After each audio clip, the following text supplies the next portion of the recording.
Viewers ਫਿਰ ਦੁਬਾਰਾ ਤੁਹਾਡਾ ਸਵਾਗਤ ਹੈ ਪ੍ਰੋਗਰਾਮ ਸੱਚੋ ਸੱਚ ਵਿੱਚ। ਜੀ ਡਾਕਟਰ ਸਾਹਿਬ ਹੁਣ ਸਾਡੇ ਦਰਸ਼ਕਾਂ ਨੂੰ ਦੱਸੋ ਅੱਜ ਦੇ ਦਿਨ ਦੀ ਇਤਿਹਾਸਕ ਅਹਿਮੀਅਤ। ਸਿੱਖ ਇਤਿਹਾਸ ਦੇ ਹਵਾਲੇ ਨਾਲ 1710 ਦੇ ਵਿੱਚ ਬਹਾਦਰ ਸ਼ਾਹ ਨੇ ਬਾਬਾ ਬੰਦਾ ਸਿੰਘ ਬਹਾਦਰ ਦੀ ਗ੍ਰਿਫਤਾਰੀ ਦਾ ਹੁਕਮ ਦਿੱਤਾ ਜੀ।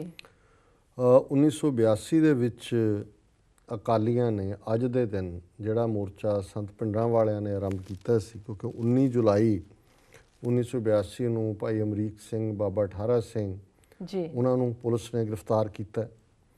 ਉਸੇ ਦਿਨ ਹੀ ਸੰਤ ਪਿੰਡਰਾਂ ਵਾਲੇ ਹਰਿਮੰਦਰ ਸਾਹਿਬ ਪਹੁੰਚ ਗਏ ਸ੍ਰੀ ਅੰਮ੍ਰਿਤਸਰ, ਔਰ ਉਹਨਾਂ ਨੇ ਮੋਰਚੇ ਦਾ ਐਲਾਨ ਕਰ ਦਿੱਤਾ ਜੀ। 51 ਸਿੱਖਾਂ ਦਾ ਜਥਾ ਭੇਜਿਆ ਔਰ ਜਥੇ ਭੇਜਦੇ ਰਹੇ, ਔਰ ਉਹਨਾਂ ਨੇ ਅਕਾਲ ਤਖਤ ਸਾਹਿਬ ਤੇ ਅਰਦਾਸ ਕੀਤੀ ਕਿ ਹੇ ਸਤਿਗੁਰੂ, ਜੇ ਮੈਂ ਨਿੱਜੀ ਸ਼ੌਹਰਤ ਲਈ ਇਹ ਮੋਰਚਾ ਲਾ ਰਿਹਾ ਜੀ ਤੇ ਮੇਰੀ ਹਾਰ ਹੋਏ, ਤੇ ਜੇ ਮੇਰੇ ਲਈ ਮੈਂ ਪੰਥ ਦੀ ਚੜ੍ਹਦੀ ਕਲਾ ਲਈ ਇਸ ਪਾਸੇ ਵੱਲ ਆਇਆ ਤੇ ਮੇਰਾ ਸਿਰ ਹਾਜ਼ਰ ਹੈ ਜੀ। ਸੋ ਇਹ ਮੋਰਚਾ ਉਹਨਾਂ ਨੇ ਜਥੇ ਜਾਂਦੇ ਰਹੇ। ਅਕਾਲੀਆਂ ਨੂੰ ਫਿਕਰ ਪੈ ਗਿਆ ਕਿ ਵੀ ਇਹ ਨਾ ਹੋਏ ਕਿ ਇਹ ਸੰਤ ਪਿੰਡਰਾਂ ਵਾਲੇ ਜਿਹੜੇ ਨੇ ਸੈਂਟਰਲ ਫੋਕਸ ਹੋਣ। ਸੋ ਉਹਨਾਂ ਨੇ ਅੱਜ ਤੋਂ ਜਿਹੜਾ ਇੱਕ ਦਿਨ ਪਹਿਲਾਂ ਫਤਿਹਗੜ੍ਹ ਸਾਹਿਬ 'ਚ ਆਪਣੀ ਮੀਟਿੰਗ ਕੀਤੀ ਜੀ ਉਹਨਾਂ ਦੀ ਵਰਕਿੰਗ ਕਮੇਟੀ ਦੇ, ਔਰ ਉਹਨਾਂ ਨੇ ਕਿਹਾ ਕਿ ਜੀ ਅਸੀਂ ਇਸ ਮੋਰਚੇ ਨੂੰ ਅਪਣਾ ਰਹੇ ਹਾਂ ਜੋ ਉਹਨਾਂ ਦੀਆਂ 4 ਅਗਸਤ ਤੋਂ ਉਹਨਾਂ ਨੇ ਫਿਰ ਇਸ ਸਾਰੇ ਨੂੰ ਮੋਰਚੇ ਨੂੰ ਕੰਬਾਈਨਡ ਮੋਰਚਾ ਬਣ ਗਿਆ। ਪਰ ਉਹਨਾਂ ਨੇ ਇਹ ਫੈਸਲਾ ਕੀਤਾ ਅੱਜ ਦੇ ਦਿਨ ਕਿ ਵੀ ਉਹ ਇਸ ਪਾਰਟ ਨੂੰ, ਇਸ ਮੋਰਚੇ ਨੂੰ ਅਪਣਾਉਣਗੇ, ਔਰ ਜਿਹੜੀਆਂ ਉਹਨਾਂ ਦੀਆਂ ਮੰਗਾਂ ਸੀ ਉਹਦੇ 'ਚ ਉਹਨਾਂ ਨੇ ਇਹ ਵੀ ਸ਼ਾਮਲ ਕਰ ਲਿਆ ਕਿ ਜਿਹੜੇ ਬੇਗੁਨਾਹ ਸਿੱਖ ਫੜੇ ਨੇ ਉਹਨਾਂ ਨੂੰ ਰਿਲੀਜ਼ ਕੀਤਾ ਜਾਏ ਜੀ। ਵਰਲਡ ਹਿਸਟਰੀ ਦੇ ਹਵਾਲੇ ਨਾਲ 1587 ਦੇ ਵਿੱਚ ਜਾਪਾਨੀ ਫੌਜ ਨੇ ਸਾਰੇ ਈਸਾਈਆਂ ਨੂੰ ਦੇਸ਼ ਛੱਡਣ ਦਾ ਹੁਕਮ ਦਿੱਤਾ। 1814 'ਚ ਜਾਰਜ ਸਟੀਫੈਂਸਨ ਨੇ ਪਹਿਲਾ ਸਟੀਮ ਲੋਕੋਮੋਟਿਵ ਇੰਜਨ ਉਹ ਇਜਾਦ ਕੀਤਾ। 1898 'ਚ US ਟਰੂਪਸ ਨੇ ਪੋਰਟੋ ਰੀਕੋ ਉਸ ਦੇ ਉੱਤੇ ਕਬਜ਼ਾ ਕੀਤਾ ਜੀ। 1924 'ਚ ਗਰੀਸ ਨੇ 50,000 ਅਰਮੀਨੀਅਨਸ ਨੂੰ ਦੇਸ਼ 'ਚੋਂ ਬਾਹਰ ਕੱਢਿਆ। 1943 'ਚ ਅੱਜ ਦੇ ਦਿਨ ਮੁਸੋਲਿਨੀ ਜਿਹੜਾ ਹਿਟਲਰ ਦਾ ਯਾਰ ਸੀ ਔਰ ਪੂਰਾ ਫਾਸ਼ਿਸਟ ਸੀ ਜੀ ਉਹ ਫੜਿਆ ਗਿਆ ਔਰ ਉਸ ਦਾ ਤਖਤਾ ਪਲਟ ਗਿਆ। 1952 ਦੇ ਵਿੱਚ ਪੋਰਟੋ ਰੀਕੋ ਨੂੰ ਫਿਰ ਅਮਰੀਕਾ ਨੇ US ਕਾਮਨਵੈਲਥ ਦਾ ਹਿੱਸਾ ਐਲਾਨ ਦਿੱਤਾ। 1978 ਦੇ ਵਿੱਚ ਓਲਡਹਾਮ UK 'ਚ ਦੁਨੀਆ ਦੀ ਪਹਿਲਾ ਟੈਸਟ ਟਿਊਬ ਬੇਬੀ ਪੈਦਾ ਹੋਇਆ ਜੀ। ਔਰ ਇਹ ਹੋਪ ਸੀ ਅੱਜ ਦੁਨੀਆ ਦੇ ਵਿੱਚ ਹਜ਼ਾਰਾਂ ਦੀ ਗਿਣਤੀ 'ਚ ਉਹ ਇਸ਼ੂਲੈਸ ਕਪਲ ਜਿਨ੍ਹਾਂ ਦੇ ਬੱਚਾ ਬੱਚੀ ਨਹੀਂ ਹੁੰਦਾ, ਉਹ ਜਿਹੜੀ ਟੈਕਨੀਕ ਟੈਸਟ ਟਿਊਬ ਬੇਬੀ ਦੇ ਰਾਹੀਂ ਸਾਹਮਣੇ ਆਈ ਜੀ ਉਹ ਆਪਣੇ ਮਾਪਿਓ ਹੋਣ ਦਾ ਮਾਣ ਹਾਸਲ ਕਰਦੇ ਨੇ। ਸੋ ਇਹ ਬਹੁਤ ਵੱਡੀ ਬ੍ਰੇਕ ਥਰੂ ਸੀ ਇਸ ਜੈਨੇਟਿਕਸ ਦੀ ਸਾਇੰਸ ਦੇ ਵਿੱਚ। ਜੀ 1984 ਦੇ ਵਿੱਚ ਪਹਿਲੀ ਜਿਹੜੀ ਦੁਨੀਆ ਦੀ ਫਸਟ ਵੂਮਨ ਸੀ ਰਸ਼ੀਅਨ ਜਿਹੜੀ ਵਾਕ ਜਿਹਨੇ ਕੀਤਾ ਸਪੇਸ ਦੇ ਵਿੱਚ, ਉਹਦਾ ਨਾਮ ਸੀ ਸਵੈਟਲਾਨਾ ਸਵਿਤਸਕੀਆ। ਇਹ ਰਸ਼ੀਆ ਦੀ ਰਹਿਣ ਵਾਲੀ ਸੀ। 1984 'ਚ ਸਪੇਸ ਦੇ ਵਿੱਚ ਇਹਨੇ ਵਾਕ ਕੀਤਾ ਪਹਿਲੀ ਵਾਰ ਜੀ। 1990 'ਚ ਜਦੋਂ ਇਹ US ਐਂਬੈਸਡਰ ਜਾ ਕੇ ਇਰਾਕ ਦੇ ਸਦਾਮ ਹੁਸੈਨ ਨੂੰ ਮਿਲੀ, ਲੇਡੀ ਸੀ, ਔਰ ਉਹਨਾਂ ਉਹਨੂੰ ਕਿਹਾ ਕਿ ਜੀ ਇਹ ਜਿਹੜਾ ਕੁਵੈਤ ਨਾਲ ਤੁਹਾਡਾ ਝਗੜਾ ਚੱਲ ਰਿਹਾ ਇਹ ਤੁਹਾਡਾ ਪਰਸਨਲ ਭਰਾਵਾਂ ਦਾ ਝਗੜਾ, ਅਸੀਂ ਇੰਟਰਫੇਅਰ ਨਹੀਂ ਕਰਾਂਗੇ। ਸੋ ਜਿਹੜਾ ਕੁਵੈਤ 'ਤੇ ਉਹਨੇ ਫੌਜ ਚਾੜੀ, ਹਮਲਾ ਕੀਤਾ, ਅਮਰੀਕਨਾਂ ਦੀ ਚੁੱਕ 'ਚ ਆ ਗਿਆ। ਉਹਨੇ ਕਿਹਾ ਜੀ ਅਮਰੀਕਾ ਪਾਸੇ ਹੋ ਗਿਆ, ਕੁਵੈਤ ਕੀ ਹੈ, ਉਹਨੇ ਜਦੋਂ ਮਰਜ਼ੀ ਲੈ ਲਈ। ਅਤੇ ਜਦੋਂ ਉਹਨੇ ਲੈ ਲਿਆ ਇਹਨਾਂ ਨੇ ਫਿਰ ਜਿਹੜਾ ਉਹ 'ਤੇ ਹਮਲਾ ਕਰ ਦਿੱਤਾ ਕਿ ਜੀ ਤੂੰ ਤਾਂ ਇੱਕ ਦੇਸ਼ ਨੂੰ ਹੀ ਖਾ ਗਿਆ।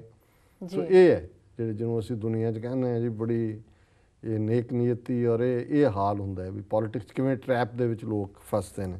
ਜਿਵੇਂ ਅੱਜ ਬਾਦਲ ਫਸਾ ਰਿਹਾ ਸਿੱਖਾਂ ਨੂੰ ਕਿ ਬਈ ਹਰਿਆਣੇ ਦੇ ਕਾਂਗਰਸ ਨਾਲ ਅਸੀਂ ਟੱਕਰ ਲਵਾਂਗੇ, ਵੀ ਮਰੋ ਜਾ ਕੇ ਇੱਕ ਦੂਜੇ ਨੂੰ, ਅਤੇ ਉਸ ਬਲੱਡ ਨੂੰ ਫਿਰ ਇਹ ਵੇਚੇ ਅਗਲੇ 20 ਸਾਲ ਕਾਂਗਰਸ ਦੇ ਖਿਲਾਫ, ਫਿਰ ਇਹਦੇ ਨਾਂ 'ਤੇ ਵੋਟਾਂ ਲੈ ਕੇ ਜੀ ਹਰਿਆਣੇ 'ਚ ਸਿੱਖ ਮਾਰਤੇ ਇਹਨਾਂ ਨੇ ਜੀ। 1994 ਦੇ ਵਿੱਚ ਇਜ਼ਰਾਈਲ ਔਰ ਜਾਰਡਨ ਨੇ 46 ਸਾਲ ਬਾਅਦ ਆਪਸ ਦੇ ਵਿੱਚ ਸਮਝੌਤਾ ਕਰ ਲਿਆ। ਇਸ ਲਈ ਇਜ਼ਰਾਈਲ ਦੀ ਜਾਰਡਨ ਨਾਲ ਹੁਣ ਕੋਈ ਲੜਾਈ ਨਹੀਂ ਹੈ। 2007 ਦੇ ਵਿੱਚ ਪ੍ਰਤਿਭਾ ਪਾਟਿਲ ਪਹਿਲੀ ਜਿਹੜੀ ਔਰਤ ਪ੍ਰੈਜ਼ੀਡੈਂਟ ਹਿੰਦੁਸਤਾਨ ਦੀ ਬਣੀ। ਪਤਾ ਨਹੀਂ ਕਿਉਂ ਨਾਂ ਉਹਦਾ ਕੀ ਕਹਿੰਦੇ ਰਾਸ਼ਟਰਪਤੀ ਹੁਣ ਜਿਹੜੀ ਬੀਬੀ ਬਣ ਗਈ ਜਾਂ ਉਹਨੂੰ ਰਾਸ਼ਟਰਪਤਨੀ ਕਹਿੰਦੇ, ਪਰ ਇਹ ਨਾਂ ਕਿੱਥੋਂ ਕੱਢਿਆ ਇਹਨਾਂ ਨੇ ਹਿੰਦੀ ਦਾ, ਵੀ ਪ੍ਰੈਜ਼ੀਡੈਂਟ ਕਹਿ ਲਓ ਤੁਸੀਂ। ਪਰ ਇਹ ਕਿਉਂਕਿ ਇਹ ਹੈ ਕਿ ਜੋ ਬਾਕੀ ਕਰਦੇ ਨੇ ਅਸੀਂ ਆਪਣੀ ਸ਼ੁੱਧ ਹਿੰਦੀ ਕਰਨੀ ਹੈ। ਸੋ ਉਦੋਂ ਉਹਨਾਂ ਨੇ ਇਮੈਜਿਨ ਨਹੀਂ ਕੀਤਾ ਹੋਣਾ ਵੀ ਕਦੇ ਔਰਤ ਵੀ ਪ੍ਰੈਜ਼ੀਡੈਂਟ ਬਣੇਗੀ, ਤੋਂ ਰਾਸ਼ਟਰਪਤੀ ਰੱਖਿਆ, ਪਰ ਇਹ ਪਤਨੀ ਵੀ ਜਿਹੜੀ ਹੈ ਪਤੀ ਬਣ ਗਈ ਜੀ। 2010 ਦੇ ਵਿੱਚ ਵਿਕੀਲੀਕਸ ਨੇ ਅਮਰੀਕਾ ਦੇ ਅਫਗਾਨਿਸਤਾਨ ਨਾਲ ਸੰਬੰਧਿਤ 2004 ਤੋਂ 2010 ਤੱਕ ਦੇ ਸਮੇਂ ਦੇ 80 ਤੋਂ 90 ਹਜ਼ਾਰ ਡਾਕੂਮੈਂਟ ਰਿਲੀਜ਼ ਕੀਤੇ। ਜੀ ਇਹ ਜੂਲੀਅਨ ਅਸਾਂਜੇ, ਵਿਕੀਲੀਕਸ, ਉਹਨਾਂ ਇਹਨਾਂ ਸਾਰਿਆਂ ਦੇ ਪੋਤੜੇ ਜਿਹੜੇ ਨੇ ਉਹ ਸਰੇ ਬਾਜ਼ਾਰ ਫੋਲ ਦਿੱਤੇ ਨੇ। ਜੀ ਡਾਕਟਰ ਸਾਹਿਬ ਤੁਹਾਡਾ ਬਹੁਤ ਬਹੁਤ ਸ਼ੁਕਰੀਆ। ਹੁਣ ਸਾਡੇ ਦਰਸ਼ਕਾਂ ਨੂੰ ਦੱਸੋ ਅੱਜ ਦਾ ਵਿਚਾਰ।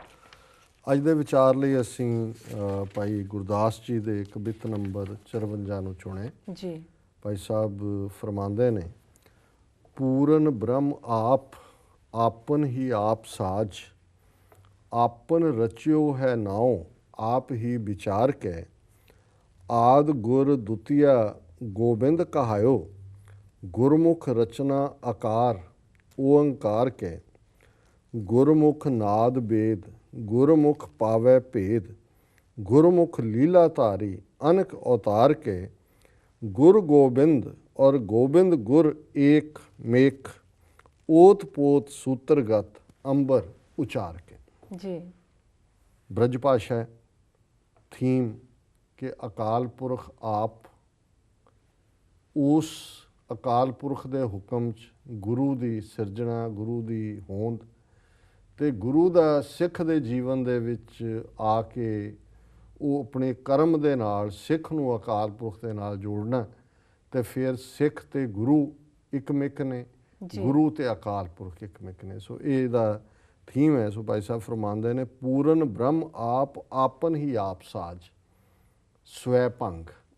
ਜਦੋਂ ਅਸੀਂ ਪੜ੍ਹਦੇ ਕਿ ਉਹ ਪੂਰਨ ਬ੍ਰਹਮ ਹੈ ਨਿਰੰਕਾਰ, ਤੇ ਉਹਨੂੰ ਕਿਸੇ ਨੇ ਬਣਾਇਆ ਨਹੀਂ, ਉਹ ਸਵੈ ਆਪ ਤੋਂ ਹੀ ਹੈ, ਸੈਲਫ ਇਲੂਮੀਨੇਟਡ ਹੈ। ਪੂਰਨ ਬ੍ਰਹਮ ਆਪ ਆਪਨ ਹੀ ਆਪ ਸਾਜ, ਜੋ ਆਪਣੇ ਆਪ ਤੋਂ ਹੀ ਪ੍ਰਗਟ ਹੋਇਆ, ਉਹਨੂੰ ਕੋਈ ਬਣਾਉਣ ਨਹੀਂ ਗਿਆ। ਜੇ ਉਹਨੂੰ ਕਿਸੇ ਨੇ ਬਣਾਇਆ ਹੋਏ ਫਿਰ ਤਾਂ ਕਰਤਾ ਉਹ ਹੋਇਆ ਜਿਹੜਾ ਬਣਾਏਗਾ। ਸੋ ਇਹ ਬ੍ਰਹਮ ਜਿਹੜਾ ਹੈ ਇਹ ਇੱਕ ਓੰਕਾਰ ਸਤਨਾਮ, ਕਰਤਾ ਆਪ, ਕਰਤਾ ਪੁਰਖ, ਨਿਰਭਉ ਨਿਰਵੈਰ ਅਕਾਲ, ਉਹ ਡੈਥ 'ਚ ਨਹੀਂ ਆਉਂਦਾ, ਅਕਾਲ ਮੂਰਤ, ਅਜੂਨੀ, ਉਹ ਜੂਨ 'ਚ ਨਹੀਂ ਆਉਂਦਾ, ਜੰਮਦਾ ਨਹੀਂ ਹੈ। ਸਹਿ ਭੰਗ, ਉਹ ਆਪਣੇ ਆਪ 'ਚ ਉਹਦੀ ਹੋਂਦ ਹੈ, ਸੈਲਫ ਇਲੂਮੀਨੇਟਡ ਹੈ।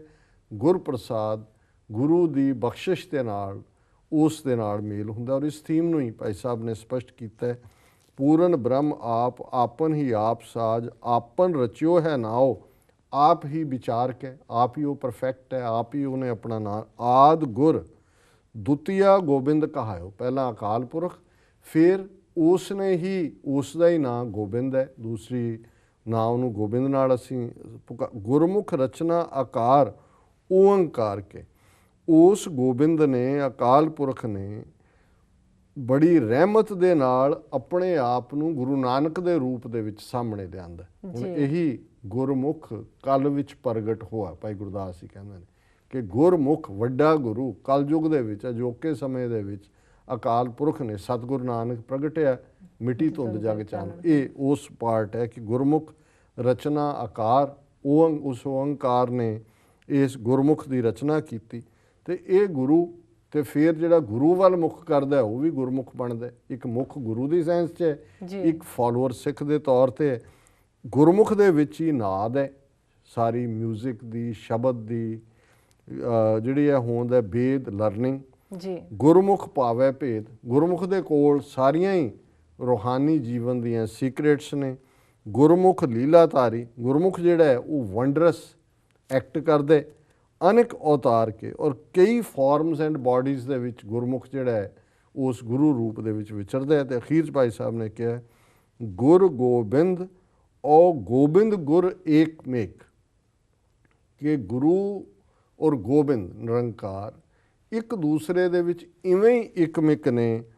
ਓਤ ਪੋਤ ਸੂਤਰਗਤ ਅੰਬਰ ਉਚਾਰ ਕੇ, ਓਤ ਪੋਤ ਕਹਿੰਦੇ ਨੇ ਤਾਣਾ ਬਾਣਾ, ਕੱਪੜਾ ਬੁਣਨ ਦੇ ਲਈ ਜੁਲਾਏ ਤਾਣਾ ਬਾਣਾ ਬਣਾਉਂਦੇ ਨੇ, ਅੰਬਰ ਕੱਪੜੇ ਨੂੰ ਕਹਿੰਦੇ ਨੇ।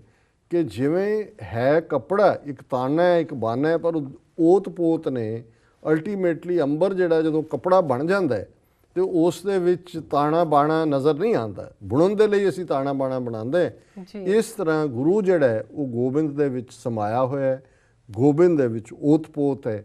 ਔਰ ਇਸ ਵਿਚਾਰ ਦੇ ਨਾਲ ਭਾਈ ਸਾਹਿਬ ਇਹ ਦ੍ਰਿੜ ਕਰਵਾਉਂਦੇ ਨੇ ਕਿ ਗੁਰੂ ਦੇ ਉੱਤੇ ਸਿਦਕ ਭਰੋਸਾ ਰੱਖ ਕੇ ਹੀ ਅਸੀਂ ਅਕਾਲ ਪੁਰਖ ਦੀ ਜਿਹੜੀ ਰੀਅਲਾਈਜੇਸ਼ਨ ਹੈ, ਉਸ ਦਾ ਚੀਨਣਾ ਹੈ, ਉਸ ਨੂੰ ਜਾਣਨਾ ਹੈ, ਉਸ ਦੇ ਵਿੱਚ ਸਮਾਣਾ ਹੈ, ਉਸ ਨੂੰ ਅਸੀਂ ਹਾਸਲ ਕਰ ਸਕਦੇ ਹਾਂ। ਸੋ ਇਹ ਅੱਜ ਦਾ ਵਿਚਾਰ ਹੈ। ਜੀ ਡਾਕਟਰ ਸਾਹਿਬ ਤੁਹਾਡਾ ਬਹੁਤ ਬਹੁਤ ਸ਼ੁਕਰੀਆ, ਤੁਸੀਂ ਅੱਜ ਦਾ ਵਿਚਾਰ ਸਾਡੇ ਦਰਸ਼ਕਾਂ ਨਾਲ ਸਾਂਝਾ ਕੀਤਾ। ਵਿਊਅਰਸ ਤੁਹਾਡਾ ਬਹੁਤ ਬਹੁਤ ਸ਼ੁਕਰੀਆ, ਤੁਸੀਂ ਆਪਣੇ ਕੀਮਤੀ ਸਮੇਂ ਵਿੱਚੋਂ ਸਮਾਂ ਕੱਢ ਕੇ ਸਾਨੂੰ ਆਪਣੇ ਰਾਏ ਤੇ ਸੁਝਾਅ ਭੇਜੇ ਤੇ ਇਸ ਤਰ੍ਹਾਂ ਹੀ ਭੇਜਦੇ ਰਹਿਣਾ ਸਾਡੀ ਇਸ ਪਤੇ ਤੇ sos@tvh4.tv ਤੇ ਅਸੀਂ ਆਪਣਾ ਪ੍ਰੋਗਰਾਮ ਲੈ ਕੇ ਫਿਰ ਦੁਬਾਰਾ ਹਾਜ਼ਰ ਹੋਵਾਂਗੇ। ਤਦ ਤੱਕ ਲਈ ਮੈਨੂੰ ਤੇ ਆਪਣੇ ਡਾਕਟਰ ਸਾਹਿਬ ਨੂੰ ਆਗਿਆ ਦਿਓ। ਵਾਹਿਗੁਰੂ ਜੀ ਕਾ ਖਾਲਸਾ, ਵਾਹਿਗੁਰੂ ਜੀ ਕੀ ਫਤਿਹ। ਵਾਹਿਗੁਰੂ ਜੀ ਕੀ ਫਤਿਹ।